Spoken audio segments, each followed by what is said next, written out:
in Seattle, and my 22nd year working in special education. And so I have been a special education teacher, a program specialist, a supervisor, a director, and now interim executive director of special education. Special education has been my lifelong passion, having been a student who struggled with special needs in school myself. And so I'm very excited to be in this role to support students and family in the community. And with that, I will pass it on to Ivory Stewart.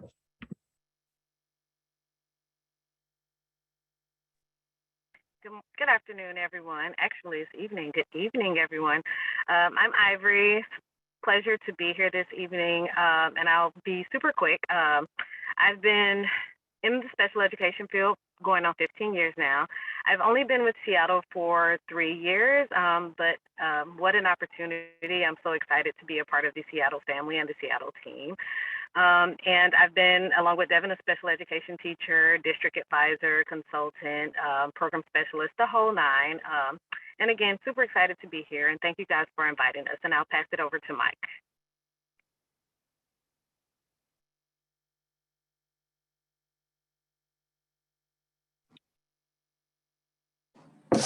Hi, I'm having some technical difficulties. I'm on my phone, so I hope I'm coming through clear. I'm Mike Bilesma, the Special Education Director of School-Based Services. I'm in my 6th year now with Seattle Public Schools, and prior to coming to you here, I was an assistant director in Mercer Island and a building leader in the North Shore School District before that.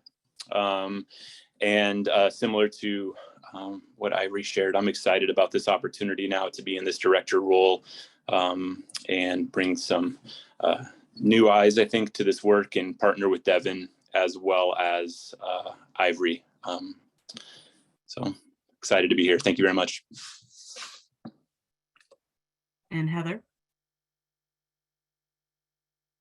Well, it's not often I get to say hi twice. So Heather Brown, Director of Early Learning, and Early Learning does oversee and work with child find, birth to 3 transition, preschool, kindergarten transition. So that is that's my capacity within the context of special education. I have been with Seattle Public Schools. The first year was that I taught with Seattle was the earthquake, and then the second year was 9/11. So that was like a very interesting start to my career with Seattle Public Schools, and I taught I guess for about 13 or 14 years in the classroom. And then like Devin, had a very similar path where I became a consulting teacher and a supervisor, and now have the great joy of working in early learning. So many of you are very familiar faces to me, and I've known you a long time, both parents and colleagues here. And it's just nice to see everyone. Thanks. Thank you, Heather.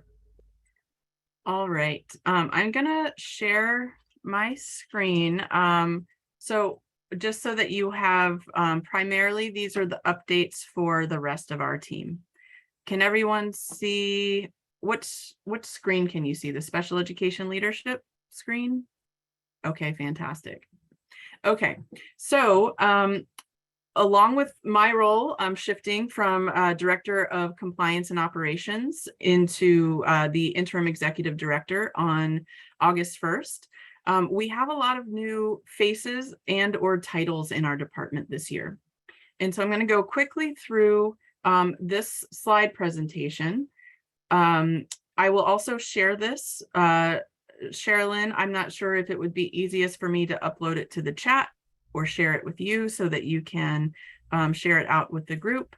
But either way, I'll make sure that your team has this as well. Yes, we can share it out with the group and okay. Do it that way. And we do have time, and several of interpreters, if you could actually don't need to go through quickly. I'd rather you go through for all of the interpreters, and then we'll work on our questions. Absolutely. Thank you.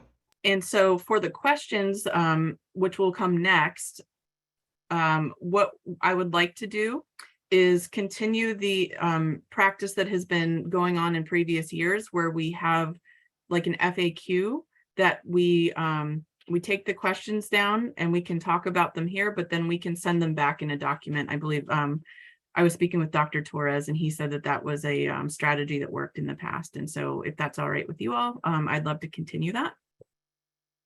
Okay. All right. So we have introduced you all to the 4 of us that are here on the team tonight. The yellow highlights on these names are individuals who are new in their roles this year and or new in our district. And so last year, as I previously mentioned, I was the director of special education compliance and operations. And Ivory Stewart was our supervisor for compliance and ESAs. Ivory has now moved into the director of operations and compliance in an interim role as well as me. All right. So we also, in addition to this, have a spreadsheet that has the name of each supervisor by school. So if you are not familiar with which team your child's school is on, we will have a specific spreadsheet available for you so that you can see which supervisor or program specialist will be supporting your school and your child's services. And so our veterans for our elementary and K-8 supervisors who are staying in their same positions as last year are Teresa Swanson and Excuse Gordon me, Folds. Yeah. Devin, this is Cheryl Lynn.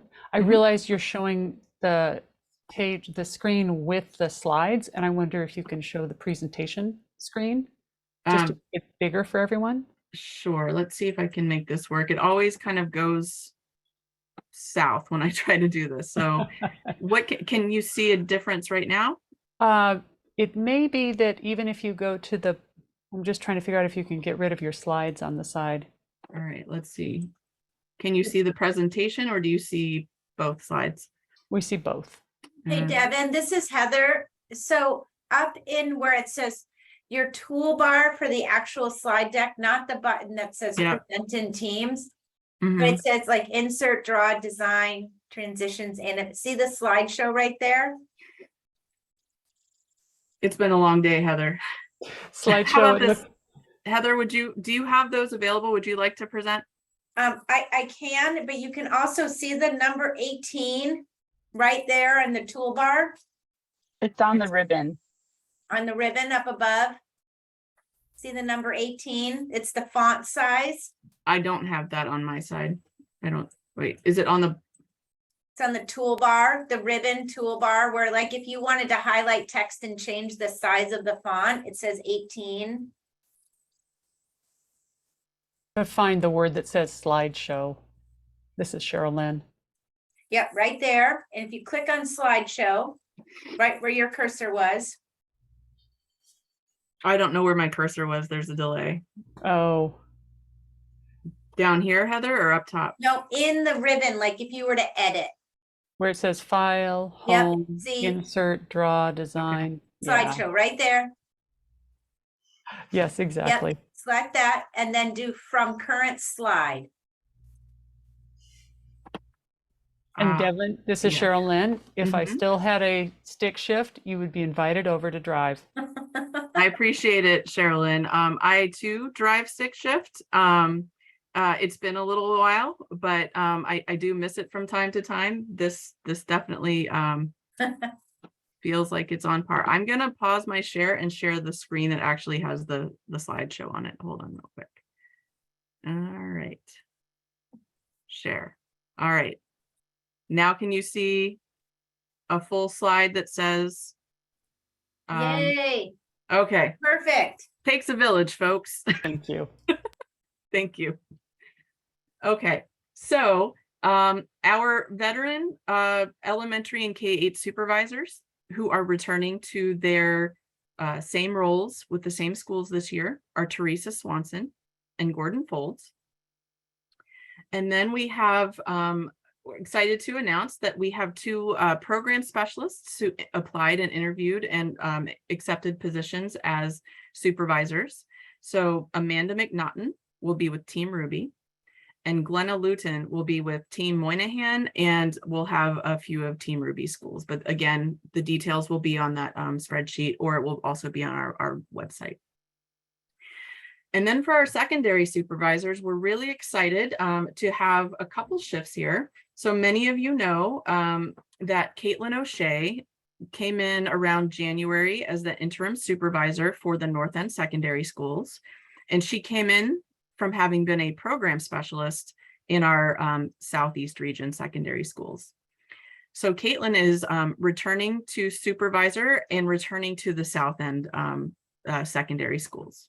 One change that you will notice this year is that both Teams Carter and Team Davis Brown, so the Southeast and Southwest regions, are all going to be overseen by Caitlin O'Shea in her support team. And then we're also really excited to welcome Chad Barnes to our supervisor team. I've worked with Chad for many years when I was a department head at Salmon Bay, and he was the department head at Roosevelt High School as special ed teachers. We worked together a lot to support our students who were transitioning from middle to high school. And then he went on to become an assistant principal supporting multiple schools. Most recently, he has been at Jane Addams Middle School, supporting inclusionary practices there. So we're very excited to have him join our team of secondary supervisors. He has strong relationships with the leaders in the community in the North End of Seattle. So we're very excited to welcome him. Additionally, we have program supervisors. And so these, sorry, go ahead. Just one quick, I probably missed it through the stuff. The teams again, the Team Ruby, Team Mercer, those refer to that's kind of shorthand for areas, regional areas. So historically, we've had regional schools. Like when I started as a supervisor, I was the Central Region supervisor.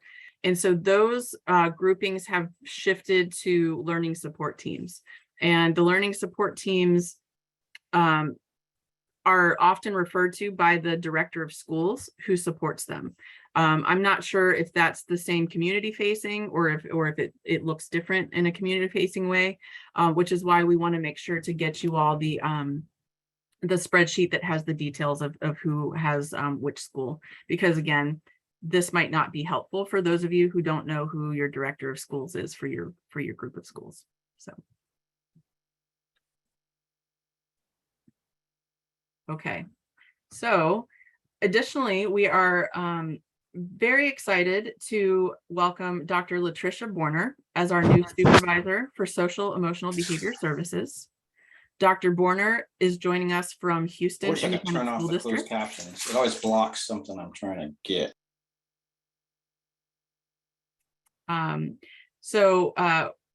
Dr. Borner comes to us with a wealth of knowledge and experience in working with students' social behavior needs and support. And so we're very excited to welcome her. She just joined us on September 6th. So we're very excited to have her with us. Additionally, we have veterans Robin Olney and Ann Curry. Robin is our private school services supervisor, and Ann is our sensory disability services and assistive technology supervisor. We also have a shift in roles for Supervisor Jen Pellant.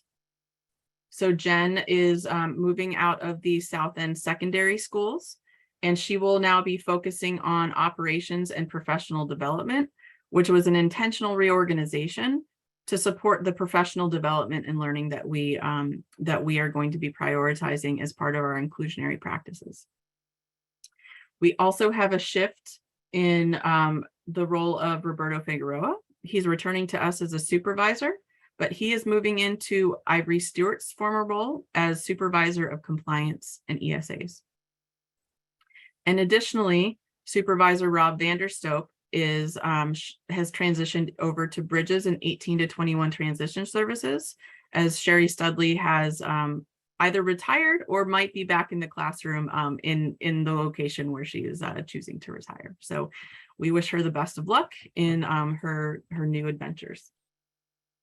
Additionally, We have 2 assistant program managers. One is Dr. Janet Aurelius, who is returning to us for 1 more year for recovery services support.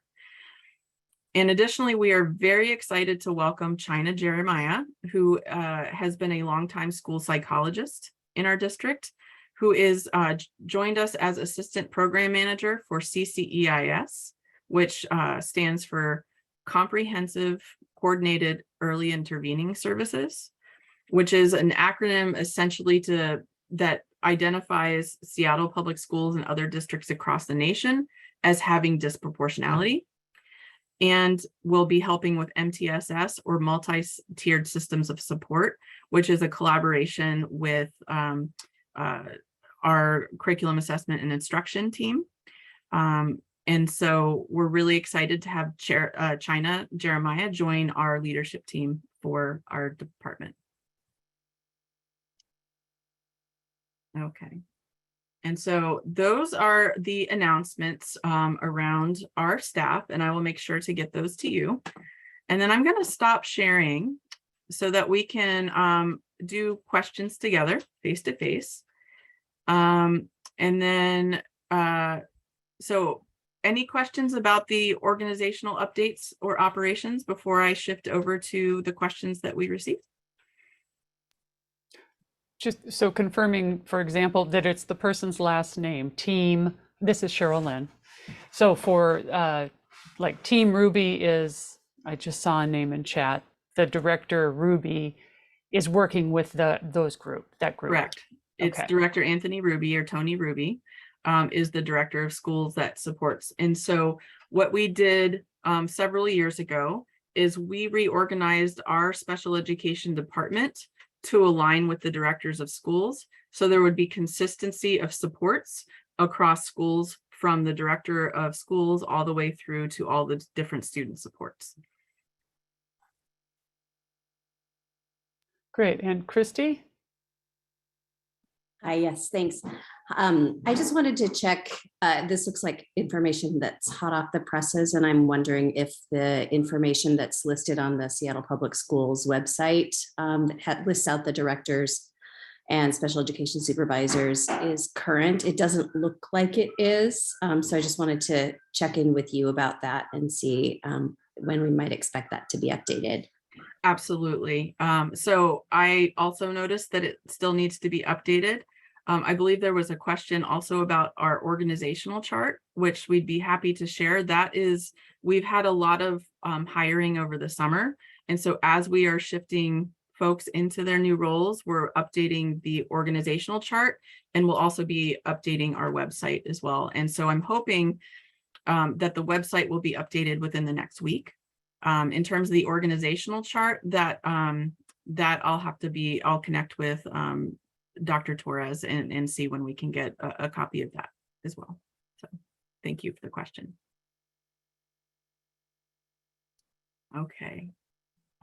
Any other questions from the group or from, I see a lot of chat questions. Well, I can go, this is Cheryl Lynn, Okay. and I'll read a couple that we've gotten in advance for people who shared either in advance that they couldn't be here or such. What is being done to include non-public agency students in the SPS community? Being assigned to an NPA feels like exile to many students and families because they are no longer connected socially with their neighborhood school or other families in their neighborhood as a result. And then I will also add on that, and who is it who's in charge of NPAs? Yes, NPA, non-public alternative. Non-public agencies, correct. Agency. Mm-hmm. So that is a shift that we are making in support of students and feedback that we have received. I'm just pulling up, give me one moment. I just want to pull up my notes so that I have all the information to share with you. It looks like I may have accidentally closed them. One moment.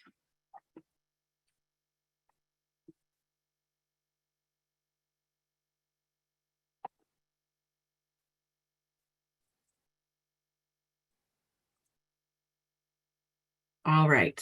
So for students whose IEP teams have determined that their least restrictive environment is a non-public agency, We are working on a process in partnership with enrollment services to cross-enroll students with their neighborhood school, so that students who are assigned to NPAs can have access to that neighborhood school for purposes, for example, for secondary of, accessing library services or getting district announcements, things like that. And so that is something Director Stewart is going to be working on with our enrollment team. I don't know, Director Stewart, if you have any additional updates at this time or wanted to share anything out about that, but that's some work that we're going to be embarking on. It's got a little bit of technical pieces behind it. So. Yeah, no, I don't have anything additional to share. It is in the works, as the Executive Director Gurley said, for cross enrollment, and there should be more information coming out soon about NPAs. And I see there's a lot of questions in the chat regarding, students being able to access, and that is a priority of ours. And we're definitely going to be putting out more information soon about the cross enrollment pieces. This is Cheryl Lynn. Thank you, Ivory. Director Stewart, when you say soon, do you think we would be able to share that by our October meeting, which I believe is in the teens? I couldn't say for sure, but I'll definitely provide an update as soon as I have it. Okay, thank you. No problem. The next question I'm going to read from here, and then I don't see hands raised, so I'll read this. What are the biggest obstacles between you and making sure that every eligible child is fully supported by the special education program?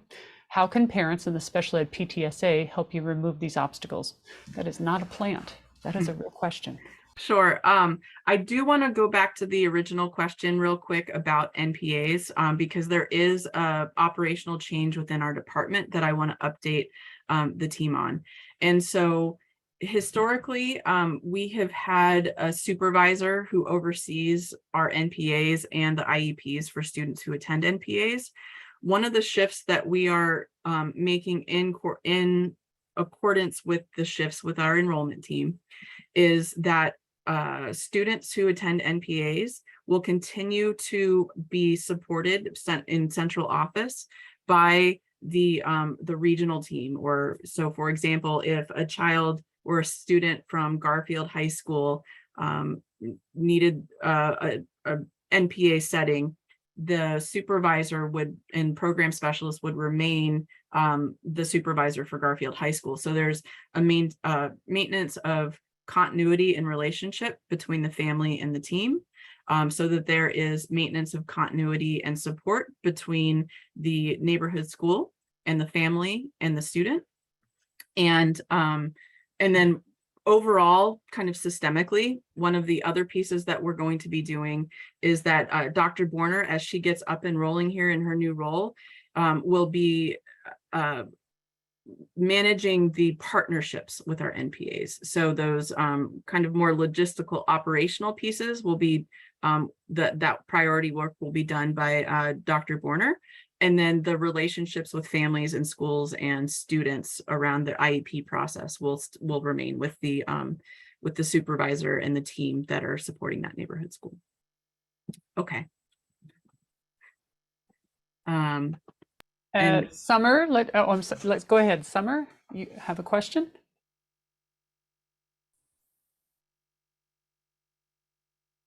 Hi, I can't see my, I think it's working. Can you hear me?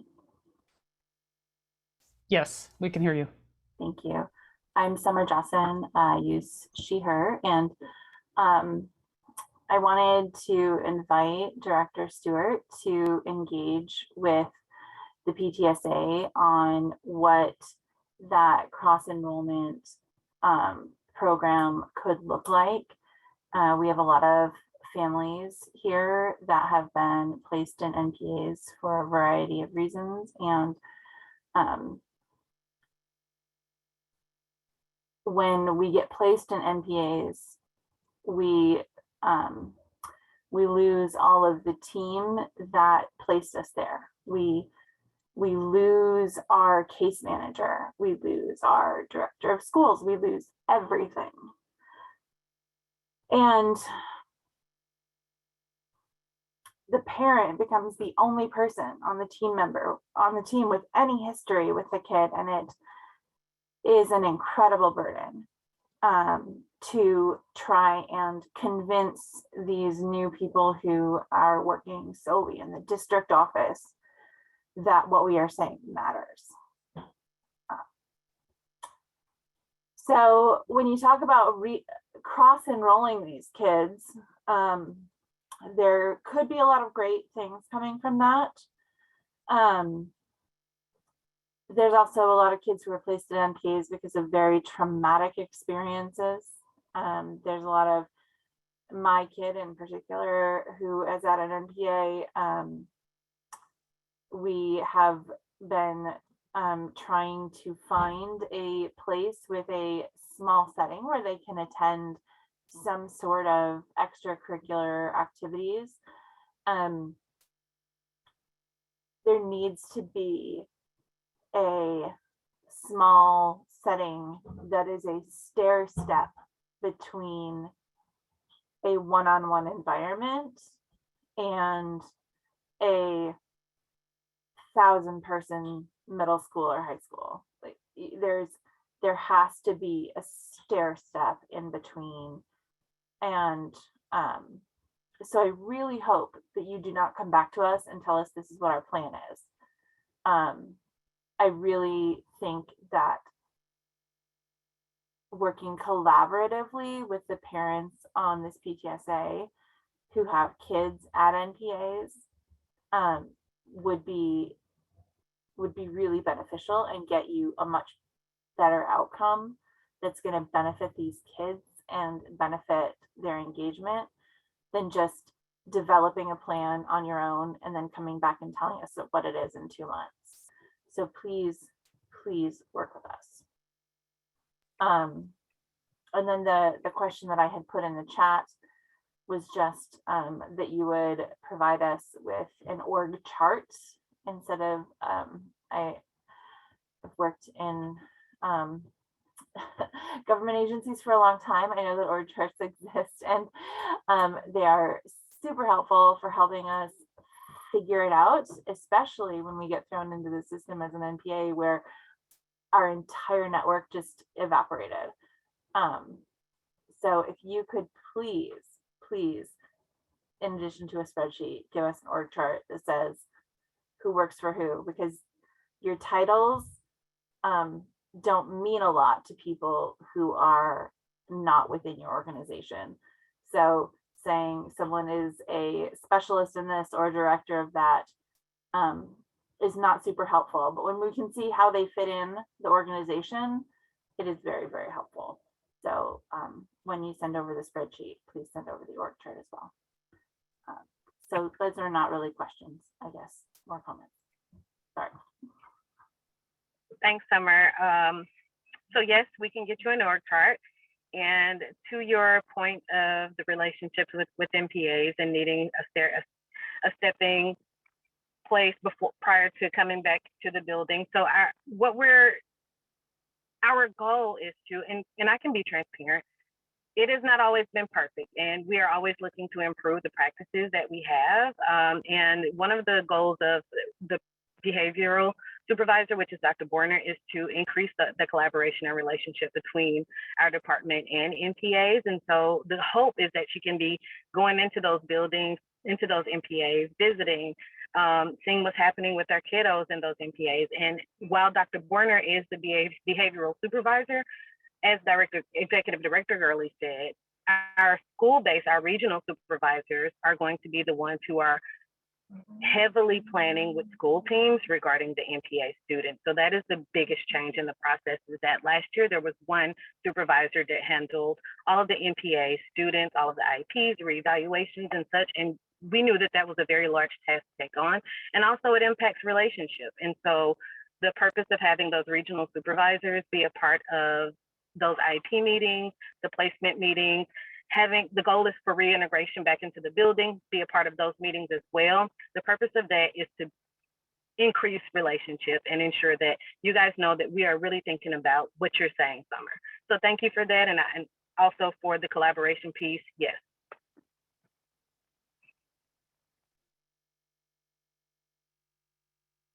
Thank you.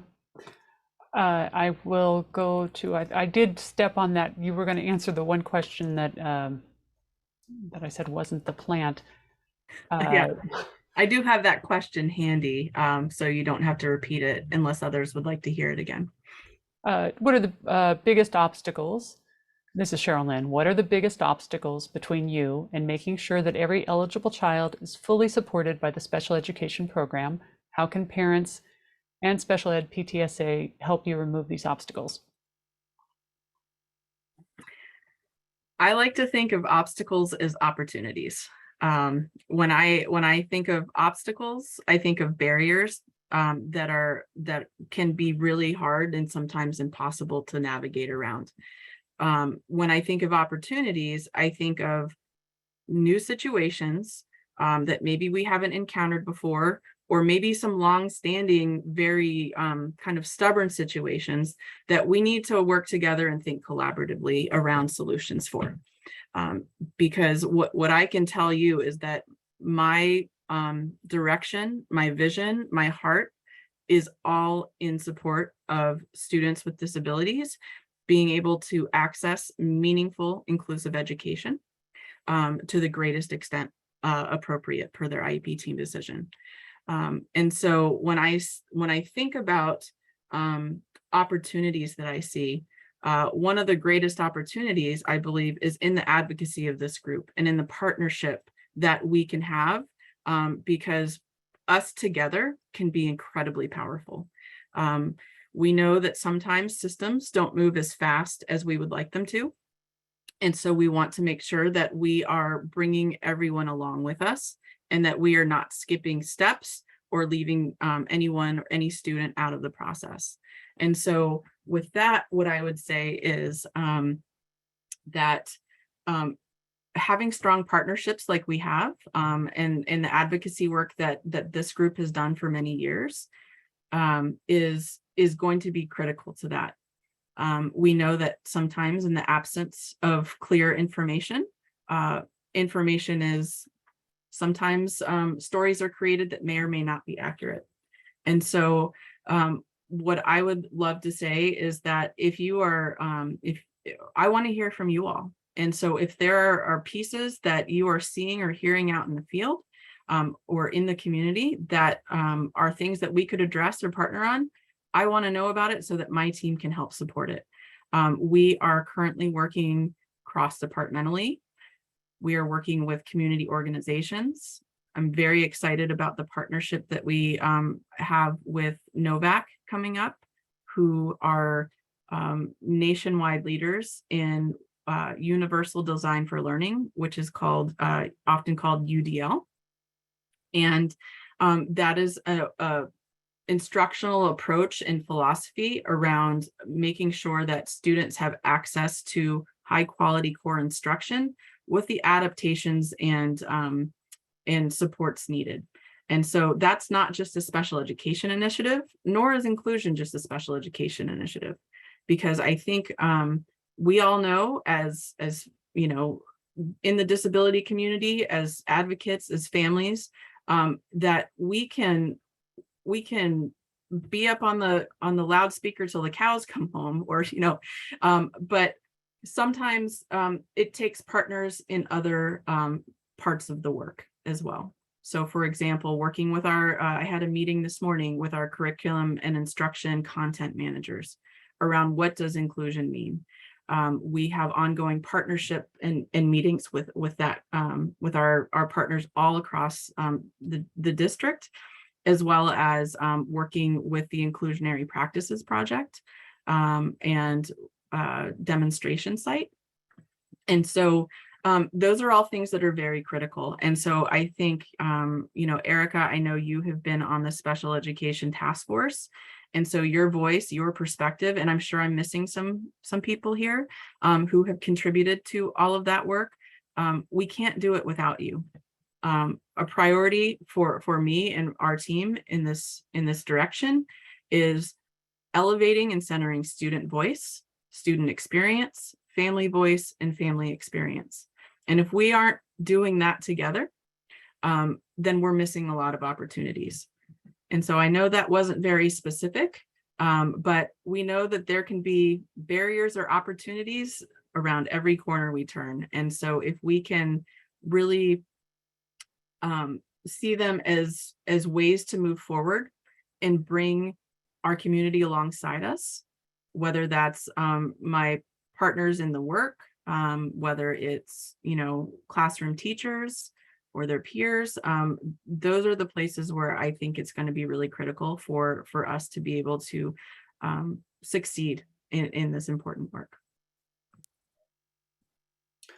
Thank you. That's good to hear. Love to see all of that up on the website so we can share that more widely. Kristen, you have your hand up? Yeah, I wanted to just ask a quick follow-up. I thought your answer was pretty good. I mean, I know it's hard. I wanted you to go into the dirt that you're facing, but obviously that's hard, right? Like you can't succeed in your role if you spill all the dirt immediately publicly. So fair. You did a good job answering. Do you have any estimate about how long it's going to take to get Seattle Public Schools to where you think it should be? Like my son is in 3rd grade. He's going to Cascade because we had tried. We went to Stevens for kindergarten, went to Cascadia for 1st grade, and both were sort of abysmal failures. He wasn't supported. It didn't work. Cascade is great, but mostly because we're accommodating him, not because school is perfect. Or special ed support is perfect, although it's pretty good. But it's because we have so much privilege that I'm able to do that. And most people need school to be childcare, and so they can't take their kid to school an hour at different times every day. And so my kid is okay for now, but I don't see a path to getting him back to elementary school or even to middle school. So how soon is it going to be safe for the kids who are stuck there? Thank you for sharing your experience and for that question. I wish I could tell you it's going to be ready in 2 years. This is going to be ongoing work that we will be doing for many years. I know we're just coming fresh out of contract negotiations into a new contract, and I know that there's been a lot of information shared. This is Devin Gurley speaking, sorry. And there's a lot of information that wasn't shared where,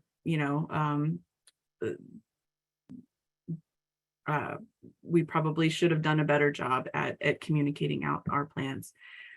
What I can say is that the differences I see, having been a longtime staff member in this district, are that we now have board policy 0010, which is our instructional philosophy.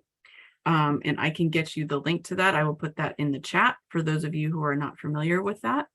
And it is a instructional philosophy that centers inclusion, not just for special education, but for all identities, every way that a student shows up to school, that meaningful belonging, authentic engagement, and joy are present for all students. And I'll get you the link here in just a moment. Apparently I can't multitask tonight. Here we go. So, and then in addition to that, what I see is that one of the new superintendent's priorities for this year is on inclusive practices. And so we know that moving a system, especially a system as large as Seattle Public Schools, takes a lot of work. It moves slower than we want it to move. but I think a really determined effort where this is now a superintendent priority. We now have an instructional philosophy that aligns with this. We are breaking down the silos within the departments in the district. We are working on support plans for principals, for staff members, both general education and special education, that these steps are going to get us closer to that direction. So that I wanted to mention. I hear you, and I know that experience has probably been very stressful and painful, and we want to move into a better direction for all of our students. And so what I can also say is that our central office team is ready, and I'm not just talking about our special education team. I'm talking about curriculum assessment and instruction. I'm talking about directors of schools, all of student supports, which includes multilingual, advanced learning, and 504.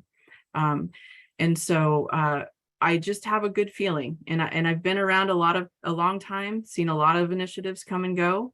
And you know, I wish I had a clearer answer for you, but I do think that the system pieces that are getting set up and being able to start with those adaptive changes, you know, the technical fixes are those quick fixes, right? But the adaptive changes are the things like mindset, in that unconditional belief that students belong and that students succeed and that they come with strengths and gifts, right? And so those are the things that we need to level set, because we know it's happening well in some schools and we know other schools could use some work. So yes, and Krista, I will get this link to you right now. Thank you. And I know you said 7:45. I'm stepping into my time already, but I will just ask if Erica, who has her hand raised right now, if you could ask that, and to the degree that you can come up with a short answer, Devin. Sure, sorry, I've been a little long-winded, I think. No, we really appreciate it, and this is always the challenge of how much time, you know, we could probably devote an entire hour Q&A. Sure. Erica? Hello, thank you for the time. And I wanted to ask you, you know, my son is in first grade now. He had a very unfortunate situation with an AA last year who was not trained properly. And my question is, what are we doing this year to train not only instructional assistants, but also teachers, now that the COVID situation is better? I know that they were, you know, learning about isolation and restraint in PowerPoints, and we all know that's not appropriate, and they have to touch, they need to know how to do holds properly. So what are we doing in the near future to properly train these staff members?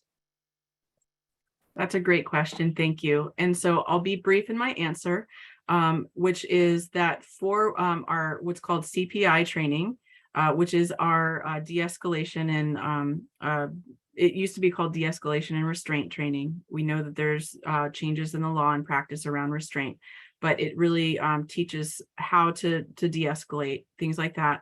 So a large batch of our schools received that training last fall. And then at our October professional development day, another group of schools, I think it's a large group, like 40 schools, will be having access. In addition to that, we are training all of our program specialists in CPI. Crisis Prevention and Intervention is what CPI stands for. And in addition to that, there is some language in the new contract, once it gets finalized, that is specific to the trainings that we'll be offering in Seattle Public Schools for our special education staff, which includes IAs or parapros and all educators. And we have realigned some of our central office staff to support prioritizing getting that professional learning into the hands of our educators. So thank you. Thank you. Well, we clearly have some further opportunities for meetings and topics, both in terms of the non-public agencies, as well as the restraint and isolation. And we have groups in there. So thank you, Devin, and thank you for other staffers who joined us, and the information. This is going to be great. well, it's very helpful to know who is who. So appreciate it. And we will be sending you questions. Wonderful. Thank you everyone for having us here. Really looking forward to our continued partnership and doing this good work in support of meaningful inclusion. Thank you, everybody. Great.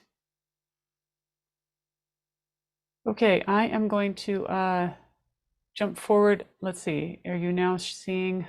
Okay, how do I get my screen? This driving part. Just quickly to put names out. We don't have names and faces yet, but we do have a new board. I'm new, as I've made clear, as president, and you actually got a chance to hear from Yana and Erica and Debbie at the start. We have Mel and Christy quickly taking notes and grabbing questions. Catherine and Jay are going to work with how we make our small budget work. And then Janice has been a great resource in terms of being able to share information and right now help me drive this ship. There are a lot of people that it takes for us to do a lot of the work we do. We take on more probably than we can, but it's, as you know, those of you who are here, this is important work. Lives are at stake. So the volunteers that are also leading this nonprofit as heading up committees or work groups, the work is the same, work group or committee, but it's sometimes easier to think of a work group than committees have such a fun name, or people have attitudes. So communications, Erica and Dion, who's also on board. We're looking